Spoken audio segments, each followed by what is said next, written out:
नमस्कार, मैं बजरंग सिंह चांद REEDU से। आज के हमारे टॉपिक की चर्चा का विषय रहेगा सल्तनत काल के जो शेष साहित्यकार और उनकी साहित्यिक कृतियां हैं। पहले भाग में हमने फारसी के प्रमुख चर्चित साहित्यकारों को पढ़ा, तो शेष साहित्यकारों को हम यहाँ देखते हैं।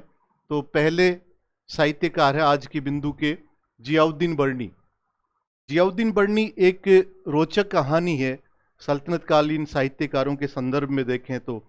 जैसे कहते हैं ना कि समय की मार बड़ी बेरहम होती है, तो ये सारी बातें जियाउद्दीन बर्नी के साथ बिल्कुल सटीक बैठती है। बर्नी का जन्म 1285 ईस्वी में उत्तर प्रदेश के बरन में हुआ, और बरन में पैदा हुए इसीलिए सरनेम या टाइटल नेम बर्नी पड़ गया इनका। बुलंदशहर बोलते हैं ना आप, वहीं के पैदाइश है इनकी। बर्नी का परिवार बड़ा प्रतिष्ठित परिवार था। सल्तनत काल की परिस्थितियों में यूं कहिए कि बहुत अभिजात्य परिवारों में इसके परिवार की गिनती होती थी। बलबन के समय इनके नाना उच्च राजकीय पद के ऊपर थे। इनके पिता जलालुद्दीन खिलजी के पुत्र अर्किल खां के नायब थे, और इनके चाचा दिल्ली के सुल्तान अलाउद्दीन खिलजी के सलाहकार और दिल्ली के कोतवाल थे। आपने नाम पढ़ा है अलाउल मुल्क उल मुल्क। खुद बर्नी भी मोहम्मद बिन तुगलक के नायब रहे।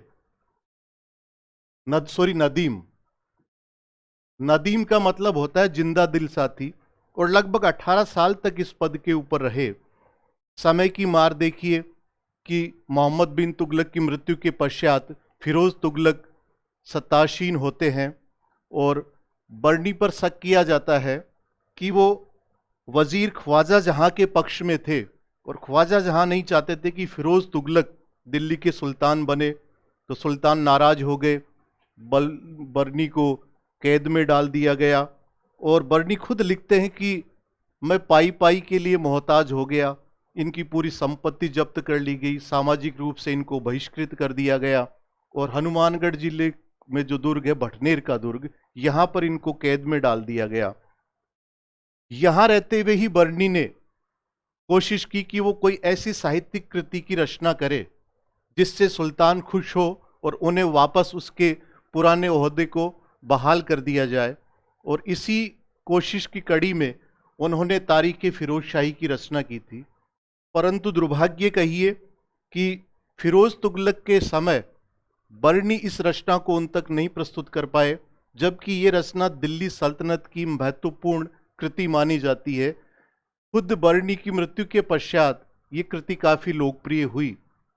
इस रचना के अंदर आप पाएंगे कि ये सल्तनत काल का पहला इतिहासकार था जिसने अलाउद्दीन की बाजार नीति का बहुत ही विस्तृत ढंग से विवरण प्रस्तुत किया है।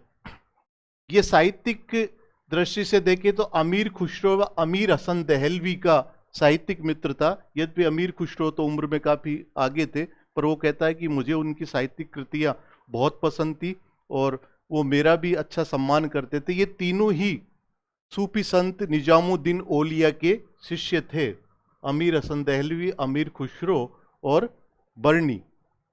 तो शुरू करते हैं इनकी पहली पुस्तक तारीख फिरोज शाही से।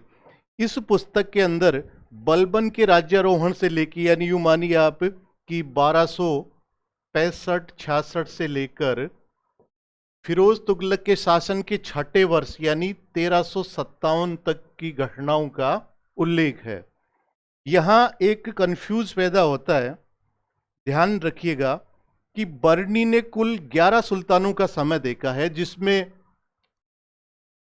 8 सुल्तान तो यूं कहें कि बड़ी स्थिति के सुल्तान हैं, और 3 सुल्तान अल्पकालिक सुल्तान हैं। यहां कंफ्यूज क्या होता है कि हम ये मान बैठते हैं कि बर्नी ने 8 सुल्तानों का ही समय देखा है। आप जोड़ लेते किसके साथ है कि जैसे निजामुद्दीन औलिया थे, तो निजामुद्दीन औलिया ने 7 सुल्तानों का समय देखा। वहीं अमीर खुसरो ने 8 सुल्तानों का समय देखा।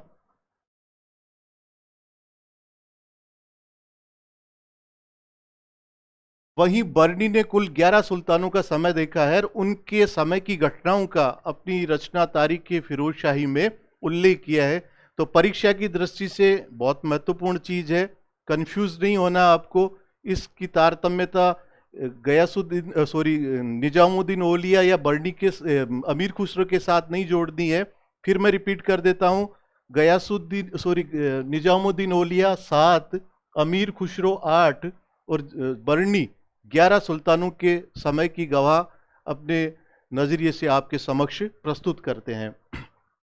जैसा मैंने पहले ही कहा कि इस पुस्तक की रचना बंदी अवस्था में बठनेर के दुर्ग में हुई थी। बठनेर यानी आजकल के राजस्थान के हनुमानगढ़ में स्थित दुर्ग। और इस पुस्तक को इलियट और डाउसन ने अंग्रेजी भाषा में अनुवादित किया था। आपको ये भी ध्यान में रखना है कि जो बर्नी था उसने अपनी इस रचना के अंदर मोहम्मद बिन तुगलक के प्रशासनिक सुधारों का भी व्यापक वर्णन करता है। और एक जगह बर्नी जब वो दीन अवस्था में पहुंच गया था तब वो अपने संस्मरण में लिख रहा है कि मैं खुद को कोसता हूं कि जब मोहम्मद बिन तुगलक जनता के ऊपर अत्याचारी कार्य कर रहा था, मैं नदीम होकर भी उसका विरोध नहीं कर सका। तो वो इसके लिए अपने आप को दोषी मानता है कि मुझे उस समय इस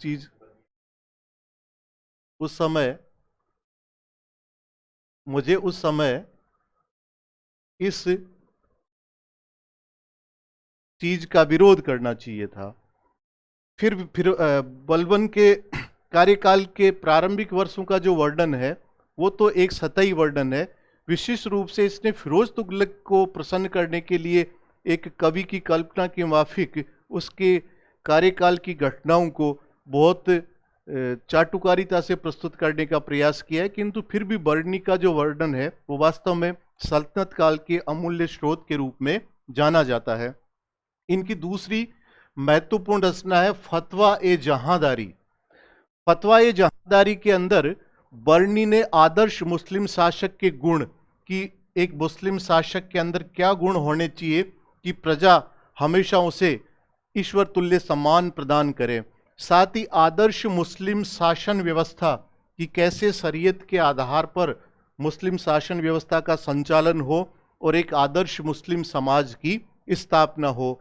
इसी पुस्तक फतवा ए जहांदारी के अंदर गजनी ने अपने पुत्रों को जो संबोधन दिया था उसका भी उल्लेख किया गया है। तो आपको ध्यान में रखना है। देखिए, एक दौर वो हुआ करता था जब प्रश्न ऐसे पूछे जाता था कि फतवा ए जहांदारी के लेखक कौन है, और सीधा सा उत्तर अपन दे देते थे कि बर्नी। आजकल की परीक्षाओं के पैटर्न को देखने पर कई बार ऐसे प्रश्न पूछे जाते हैं कि इस पुस्तक की विषय वस्तु का संबंध किससे है। तो आप थोड़ा जिस भी रचना को पढ़ें उसकी विषय वस्तु के बारे में अपने आप को अपडेट रखने की कोशिश करें। फिर बर्नी की तीसरी पुस्तक है हसरतनामा। हसरतनामा मूल रूप से मुस्लिम कानूनों का एक संग्रह कहा जा सकता है। बर्नी लिखता है कि मैं जीवन के अंतिम समय तक ही जिज्ञासु रहा और मुझे जो भी उच्च कोटि की साहित्यिक कृति पढ़ने को मिली मैं उसको पढ़ता ही चला गया। तो इस कृति के अंदर उसने मुस्लिम कानूनों के संग्रह को संकलित करने का प्रयास किया है। फिर इनकी एक रचना है शाना ए मोहम्मदी। ये मोहम्मद साहब को समर्पित कही जा सकती है। एक तरह से ये पैगंबर मोहम्मद साहब की जीवनी है जिसमें उन्होंने बहुत ही सरल तरीके से मोहम्मद साहब के द्वारा दिए गए उपदेशों, उनके जीवन में जो घटनाएं घटित हुई उनको एक क्रमबद्ध रूप प्रदान करके पाठकों तक प्रस्तुत करने की कोशिश की है। बर्नी की अन्य रचनाओं के अंदर आप देखोगे तो सलाते कबीर, तारिक ए बरामिका, ये इनकी अन्य प्रसिद्ध रचनाएं कही जा सकती है। बर्नी ने दिल्ली सल्तनत के स्वरूप पर एक बहुत सटीक टिप्पणी की है। आपको इसको याद रखना चाहिए परीक्षा की दृष्टि से। बर्नी लिखता है कि दिल्ली सल्तनत एक नगरीय व्यवस्था थी जो एक विशाल खेतिहर समाज के शोषण पर आधारित थी। इसका अर्थ ये हुआ कि जो अभिजात्य तुर्क है उनका पोषण गांव में बसने वाला कौन कर रहा है? कृषक कर रहा है। और ये तो हम जगह जगह पढ़ते हैं कि गांव से होने वाली आय ही सल्तनत काल के अमीरों के जीवन को विलासिता का स्वरूप प्रदान करती थी।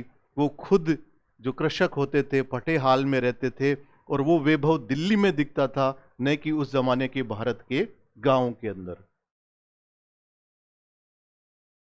फिर अगले जो इतिहासकार हैं शम्स-ए सिराज अफीफ, शम्स-ए सिराज अफीफ ने भी जो रचना लिखी है उसका नाम भी क्या है, तारीख-ए फिरोज शाही। अफीफ का जन्म 1442 ईस्वी में हुआ। तारीख-ए फिरोज शाही जो इनकी रचना है ये कुल 5 भागों और 90 अध्यायों में बटी हुई है। ये चीज आप अपने जहन में अच्छे से बिठा लेना कि पूछा जा सकता है कि अफीफ की जो तारीख-ए फिरोज शाही है उसके कितने भाग है, तो भाग 5 है। अध्याय कितने हैं, तो अध्याय 90 है। और ये फिरोज शाह तुगलक के शासनकाल की घटनाओं का सुंदर विवरण प्रस्तुत करती है।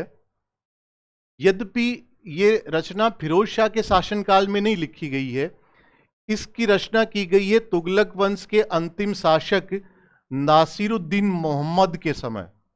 नासिरुद्दीन मोहम्मद का समय वही समय है जब तैमूर ने भारत के ऊपर आक्रमण किया था, यानी कब, 1398 ईस्वी के अंदर, 1398 ईस्वी। और इसी तैमूर ने पंजाब के ऊपर अधिकार किया था। कालांतर में आप एक दावा पाओगे कि बाबर ने जब भारत के ऊपर आक्रमण किया तब उसने ये कहा था कि पंजाब का सूबा तो हमारा पैतृक सूबा है, मैं कोई आक्रमणकारी नहीं हूं, क्योंकि मैं तैमूर का वंशज हूं और तैमूर का पंजाब के ऊपर अधिकार रहा है। तो उसने अपने आक्रमण की वैधता को सिद्ध करने की कोशिश की है कि मैं कोई आक्रमणकारी नहीं हूं, बल्कि हमारे परिवार की स्थिति कमजोर हुई, उस समय पंजाब पे अधिकार हुआ, तो मैं उसको वापस अपने साम्राज्य में शामिल करना चाह रहा हूं। इन रचनाओं के अतिरिक्त देखिए, रचनाएं तो बहुत है और अपन एक संक्षिप्त समय में सारी रचनाओं को एक जगह केंद्रित भी नहीं कर सकते, पर 2-3 ऐसी पुस्तकें हैं फारसी और तुर्की की जिनको सल्तनत काल की दृष्टि से काफी महत्वपूर्ण देखा जाता है। तो एक है मलफूजात ए तिमूरी, ये तैमूर की जीवनी है और ये मूल रूप से तुर्की भाषा में लिखी गई है। यहाँ आपको ये ध्यान में रखना है कि मलफूजात ए तिमूरी किस भाषा में लिखी गई है, तो ये तुर्की भाषा में लिखी गई है। और शाहजहाँ के शासन काल में अबू तालिब हुसैनी ने इसका फारसी के अंदर अनुवाद किया था। ध्यान रखिए, शाहजहाँ के समय इसका जो तैमूर की जीवनी है मलफूजात ए तिमूरी, इसका अबू तालिब हुसैन ने फारसी भाषा के अंदर अनुवाद किया था। ऐसे ही तैमूर से ही जुड़ी हुई एक अन्य रचना है जफरनामा। ये तैमूर के पौत्र के समय, यानी उनके पोते के समय, लगभग तैमूर की मृत्यु के 30 वर्ष बाद सराजुद्दीन अली याजीद ने इसकी रचना की थी। इसका संबंध भी तैमूर के जीवन से है। अब मैं यहाँ इसका वर्णन क्यों कर रहा हूँ, उसका कारण ये है कि जब 1398 में तैमूर ने भारत के ऊपर आक्रमण किया था, तो उस आक्रमण की कुछ झलकियाँ इन दोनों पुस्तकों में भी आपको दिखाई पड़ेगी, इसलिए इसका यहाँ प्रसंगवश वर्णन किया जा रहा है। तो ये तो चर्चित फारसी साहित्यकार थे। हो सकता है कि कुछ एक नाम छूट गए हों, महत्वपूर्ण सभी को जो थे उनको अपन ने यहाँ समायोजित करने की कोशिश की है। अब इसका दूसरा पार्ट है संस्कृत साहित्य। यहां आपको एक चीज ध्यान में रखना है कि दिल्ली सल्तनत के सुल्तानों ने संस्कृत साहित्य को कोई राजकीय संरक्षण प्रदान नहीं किया है, बल्कि संस्कृत साहित्य को राजकीय संरक्षण प्रदान किया प्रांतीय हिंदू शासकों ने, जैसे विजयनगर के शासकों ने, वारंगल के काकतीयों ने, या कल्याणी वेंगी के चालुक्यों ने। इन्होंने संस्कृत साहित्य को अपने यहाँ संरक्षण प्रदान करने की पूरी भरपूर कोशिश की है। तो संस्कृत साहित्यकार और उनकी जो चर्चित रचनाएं हैं उनका यहाँ हम संक्षिप्त सा उल्लेख करते हैं। तो पहला नाम है जयदेव, बहुत महान रचनाकार हैं जयदेव। जयदेव का जन्म उड़ीसा के अंदर हुआ और ये बंगाल के जो सेन वंशीय शासक थे, कौन? लक्ष्मण सेन, उनके समकालीन थे। लक्ष्मण सेन वही शासक है जिनके ऊपर 1202 ईस्वी के अंदर बख्तियार खिलजी ने आक्रमण किया था, और बख्तियार खिलजी ने सेन वंशीय शासकों से बंगाल छीन लिया, और उसके पश्चात बंगाल के ऊपर तुर्की शासन की स्थापना हो गई। इनकी जो महत्वपूर्ण कृति है वो है गीत गोविंद। गीत गोविंद भगवान श्री कृष्ण की लीलाओं को समर्पित रचना है। गीत गोविंद के अंदर कुल 12 तो सर्ग हैं, ये बहुत इंपॉर्टेंट चीज है, याद रखनी है आपको। 12 सर्ग और 24 खंड गीत गोविंद को अगर आप देखें तो। इसके पहले सर्ग का नाम है समोद दामोदर, समोद दामोदर, और दूसरे सर्ग, अंतिम सर्ग का नाम है सुप्रीत पीतांबर, सुप्रीति पीतांबर, सुप्रीति पीतांबर। इस पुस्तक की ख्याति इतनी ज्यादा रही है कि विलियम जोन्स ने इसे गोप नाट्य कहा है। वहीं जो फ्रेंच विद्वान थे एडविन अर्नोल्ड, इन्होंने इसे लिरिकल ड्रामा या गीति नाट्य कहा है। जयदेव की एक अन्य प्रसिद्ध रचना है रति मंजरी। देखिए, गीत गोविंद इतनी विख्यात कृति हुई है कि 13वीं सदी से ही पुरी के जगन्नाथ मंदिर में प्रतिदिन गीत गोविंद के पदों का बखान होता है। और राजस्थान की राजपूताने की जो चित्र शैली है उसमें भी आप देखेंगे कि ऐसी कोई स्कूल नहीं है, चाहे वो मेवाड़ शैली हो, चाहे मारवाड़ हो, चाहे आपका हाड़ौती शैली हो, इन सभी शैलियों में गीत गोविंद के चित्रित सेटों का निर्माण किया गया है।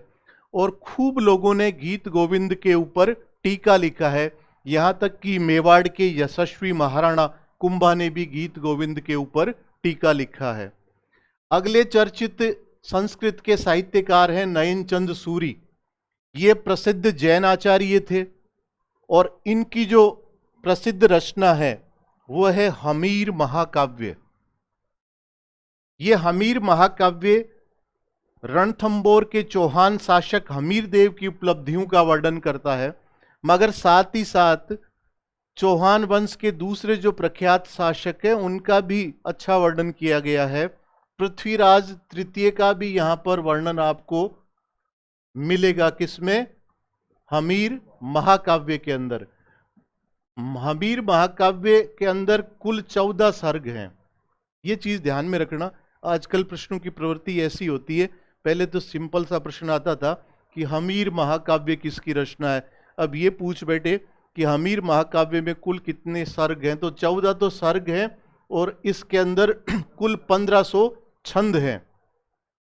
ये जो पहले 4 सर्ग हैं वो हमीर के पूर्वजों को समर्पित है, और इस रचना को हम यूं कह सकते हैं कि हमीर की जो विशिष्ट उपलब्धियां हैं उसको प्रतिबिंबित करने वाली ये रचना राजस्थान के इतिहास की एक महत्वपूर्ण कड़ी मानी जाती है। दिल्ली सल्तनत के साथ चौहानों के जो संबंध थे उनके ऊपर भी प्रकाश डालने वाली ये रचना कही जा सकती है। फिर दूसरे ख्यातनाम रचनाकार हैं कृष्णदेव राय। कृष्णदेव राय वही कृष्णदेव राय हैं जो विजयनगर के शासक थे, और इनका समय कितना रहा? 1509 से 29 ईस्वी तक।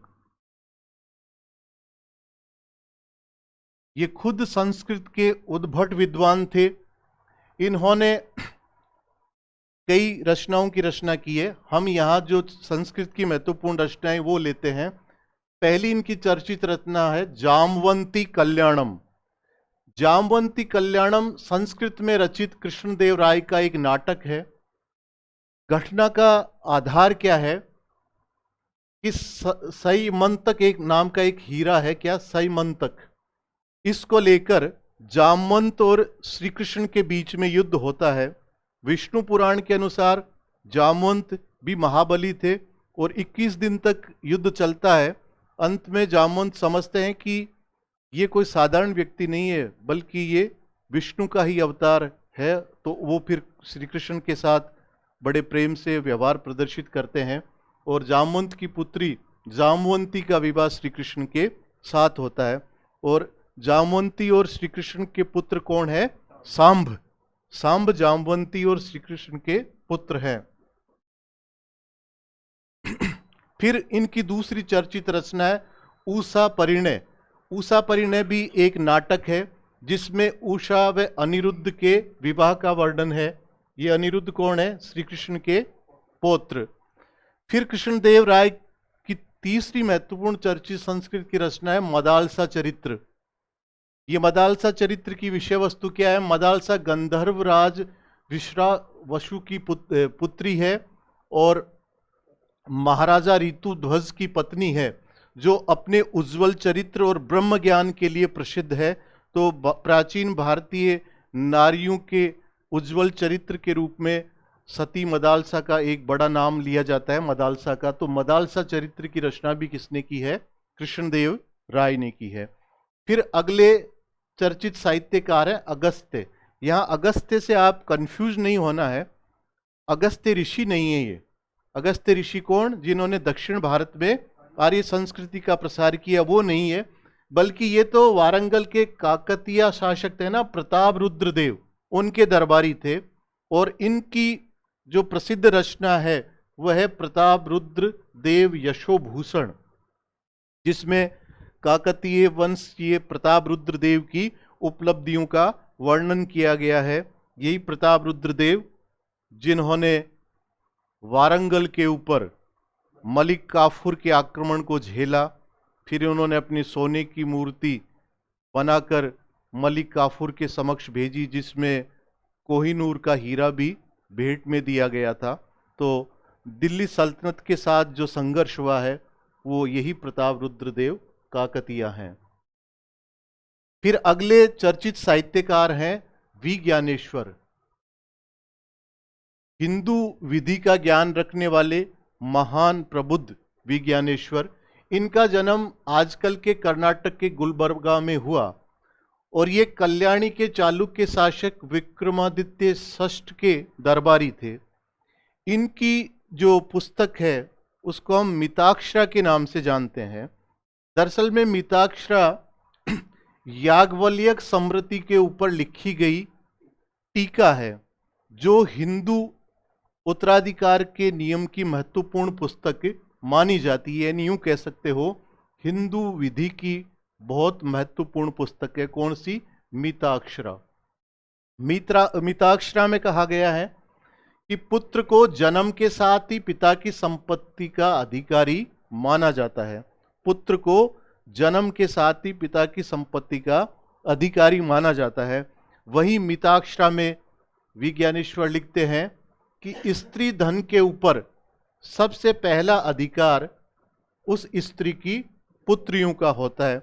ये परीक्षा में भी कई बार पूछी हुई चीजें हैं, तो इनको थोड़ा सा गहराई से आप समझने की कोशिश करें कि स्त्री धन के ऊपर मिताक्षरा में विज्ञानेश्वर ने क्या मत रखा है। तो स्त्री धन के ऊपर पुत्र का नहीं बल्कि उसकी पुत्रियों का पहला अधिकार होता है। अगले साहित्यकार हैं विल्हण। विल्हण भी मूल रूप से कश्मीर के थे और संस्कृत भाषा के उच्च कोटि के विद्वान थे। तो आश्रय की तलाश में दक्षिण की तरफ गए और यहाँ पर कल्याणी के चालुक्य विक्रमादित्य षष्ठ ने इन्हें राजकीय संरक्षण प्रदान किया। इनकी दो रचनाएं काफी चर्चित है, एक तो चोर पंचाशिखा व दूसरी विक्रमांक देव चरित्र। ये जो चोर पंचाशिखा है ये तो एक चोर की प्रेम कहानी के ऊपर एक काव्यात्मक प्रस्तुति कही जा सकती है। साथ ही विक्रमांक देव चरित्र है, ये कल्याणी के चालुक्य शासक विक्रमादित्य की उपलब्धियों का सुंदर विवरण प्रस्तुत करने वाली रचना कही जा सकती है। अगले साहित्यकार हैं जयसिंह सूरी। जयसिंह सूरी भी एक जैन आचार्य थे और इन्होंने हमीर मद मर्दन जैसे उत्कृष्ट काव्य की रचना की। यहाँ आपको एक चीज का ध्यान रखना है कि ये जो हमीर है, इसका संबंध किसी भी रूप से रणथंबोर के हमीर देव चौहान से नहीं है। कंफ्यूज नहीं होना आपको किसी भी सूरत में। जयसिंह की इस प्रसिद्ध रचना में हमें मेवाड़ के इतिहास की जानकारी प्राप्त होती है। इस रचना से ज्ञात होता है कि जब 1227 के आसपास इल्तुतमिश ने मेवाड़ के ऊपर आक्रमण किया था और एक लड़ाई हुई थी, भूताला का युद्ध। इस रचना के अनुसार उस समय के मेवाड़ के शासक जैत्र सिंह ने भूताला के युद्ध में इल्तुतमिश को पराजित किया था और दिल्ली की साई सेनाएं लूटी पिटी स्थिति के अंदर दिल्ली पहुंची थी। ठीक इसके विपरीत फारसी जो वृत्तांत हैं वो ये कहते हैं कि इल्तुतमिश ने जैत सिंह को पराजित कर दिया था। अगर एक निष्पक्ष मूल्यांकन करें तो ऐसा प्रतीत होता है कि इल्तुतमिश मेवाड़ के ऊपर अपना प्रभाव नहीं जमा सका। इसका कारण ये हो सकता है कि उसे तत्काल मेवाड़ छोड़ना पड़ा, क्योंकि इल्तुतमिश का एक प्रतिद्वंदी था, कौन? कुबाचा। उसके साथ उसका जो संघर्ष चल रहा था, कुछ जगह तो ऐसा लिखा गया है कि ये अभियान कुबाचा के दमन के बाद हुआ है, कहीं पे लिखा गया है कि इस अभियान के बीच में हटने का कारण भी कुबाचा का बढ़ता प्रभाव था। तो जो भी हो, ये जरूर कह सकते हैं कि इस अभियान के अंदर इल्तुतमिश को मेवाड़ के ऊपर कोई विशेष सफलता प्राप्त नहीं हुई थी। और यही जो रचना है, इसके माध्यम से समकालीन मेवाड़ व दिल्ली सल्तनत की घटनाओं की बारीक जानकारियां प्राप्त होती है। इसी कड़ी में अगले चर्चित साहित्यकार है कल्हण। कल्हण एक बहुत बड़ा नाम है। मूलतः ये कश्मीर के ही रहने वाले थे और कश्मीर का जो लाहौर वंश था उसके शासक थे जयसिंह, उनके समकालीन थे और उन्होंने इन्हीं को संरक्षण प्रदान किया था। कल्हण की प्रसिद्ध कृति है राज तरंगिणी। ये जो तरंगिणी है ये 8 तरंगों में बटी हुई है। शुरुआत महाभारत काल से होती है और एक व्यवस्थित इतिहास लिखने का अगर संस्कृत साहित्य के अंदर या किसी साहित्यकार ने या इतिहासकार ने कार्य किया है तो वो कल्हण है। ये संस्कृत भाषा का पहला ग्रंथ है जिसमें ऐतिहासिक घटनाओं को बिल्कुल क्रमबद्ध करने की कोशिश की गई है और बड़े कठिन परिश्रम के पश्चात कल्हण ने इस कार्य को पूरा करने का प्रयास किया है। ये रचना काफ़ी लोकप्रिय हुई। एम ट्रोयर ने इसका फ्रेंच भाषा में अनुवाद किया है। ये चीज़ आपको याद रखनी है कि कल्हण की राज तरंगिणी का किस विद्वान ने फ्रेंच भाषा में अनुवाद किया, तो एम ट्रोयर ने इसका अनुवाद कार्य फ्रेंच में किया है। वहीं डॉक्टर स्टेन ने इस साहित्यिक कृति की अंग्रेजी भाषा में अनुवाद का कार्य किया है। खुद अकबर ने आईन अकबरी लेखन के समय कश्मीर से जुड़ी ऐतिहासिक घटनाओं की जानकारी के लिए अबुल फजल को निर्देशित किया था कि वो राजतरंगिणी के हिस्से का उपयोग करे। तो अकबर के समय की पुस्तक आईन अकबरी में भी कल्हण की इस महत्वपूर्ण पुस्तक राजतरंगिणी का उल्लेख किया गया है। पंडित जवाहरलाल नेहरू ने भी डिस्कवरी ऑफ इंडिया में इसका जिक्र किया है और कश्मीर के इतिहास की एक मानक पुस्तक के रूप में उन्होंने भी इसकी प्रशंसा की है। यहाँ आप एक चीज़ और ध्यान में रखिए, कई बार परीक्षाओं में पूछा गया है, आप राजतरंगिणी का नाम तो याद रखते हैं और कल्हण उत्तर भी दे देते हैं, पर राजतरंगिणियाँ 4 है। कल्हण की राजतरंगिणी के अतिरिक्त भी 3 राजतरंगिणियाँ और है। तो पूछा जा सकता है कि द्वितीय राजतरंगिणी के लेखक कौन थे, या चतुर्थ के कौन थे, या तृतीय के कौन थे। तो आपको अच्छे से याद रखना है, द्वितीय राजतरंगिणी के लेखक जोनाराज थे। किसके समय लिखी गई है? जैनुल आबदीन। ये जैनुल आबदीन कौन है? जिन्हें आप कश्मीर का अकबर कहते हैं। जिन्होंने गो हत्या पे प्रतिबंध लगा दिया था, जिन्होंने कश्मीर के प्राचीन साहित्य को संरक्षित करने का कार्य किया, महत्वपूर्ण प्रशासनिक पदों पर बिना किसी विभेद के हिंदुओं को भी वैसा ही नियुक्ति का आधार दिया जैसा मुसलमानों को प्राप्त हो रहा था।